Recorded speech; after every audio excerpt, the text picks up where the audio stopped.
Hello and welcome back to another Understand Your Buyer video. In this video, we're looking at the notion of client flow. So what is it? Well, businesses monitor cash flow, how much money they have on hand and coming in from deals that they have already done, but their pipeline, their client flow, is another way to look at it. By taking a longer term approach, we can forecast potential income from the deals in our pipeline that we haven't yet landed, and that can give us a better understanding of our position. So how does it work? Well, it works because it helps you to understand when you might get paid or require certain resources within your business. There's some guesswork and some estimating at play, but it's better to have a roughly calculated plan than nothing at all. The main thing here is the dimension of time. So if we see on the left-hand side, that is the date when we first spoke to the particular potential buyer. We have name of the buyer, where they came from, the lead source, the value of the deal, the likelihood of the deal going ahead, which is very much a guesstimation from your part, and we need to be as conservative as possible. That then gives us a weighted figure. So if the value of the deal is £1,000 and the chance of it going ahead is 100%, then the value of the weighted pipeline is £1,000. If it's £1,000 but the likelihood is 25%, then it's £250 as a weighted pipeline. And then on the far right there, we have the potential date. Now, this could be one of two things. This could either be a date when you know this is going to commence by or has to commence by, or it can relate to your client speed. So client speed is something that I like to measure, and I get my clients and students to measure. And it's the date, it's the historical date from when you've met a client previously to when they've paid you or when you've invoiced them.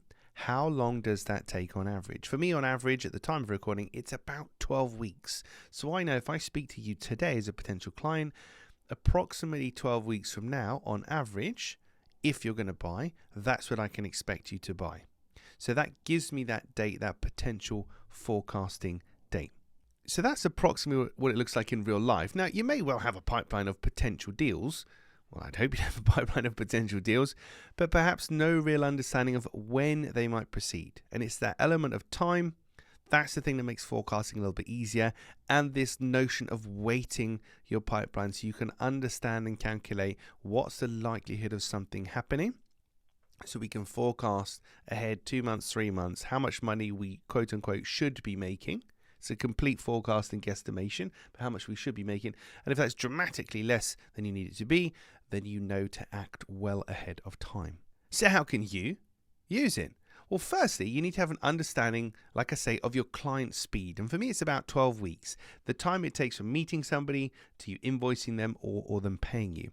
With that understood, you can then forecast that time in the future. So for me, I forecast 12 weeks. So from the left-hand date, 16th of May, to the right-hand date, 8th of August, that is approximately 12 weeks. So that's how I know to weight that accordingly. If you couple this client speed notion, the timing, with the value of the deal, the perceived likelihood of closing the deal, and yes, all of this is pretty much a guesstimation, none of this is set in stone, but it gives you a slightly more accurate view of how much you might make over what time frame, and that then gives you your client flow. And then when these deals come to pass and you sell to the people and you're waiting for them to pay you, that's when it becomes your cash flow. So that's client flow.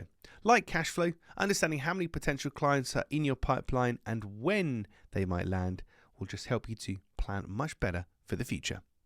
Well, that's it for another Understand Your Buyer video. And if you like this kind of stuff, then you'll definitely like the book, which you can buy at understandyourbuyer.com.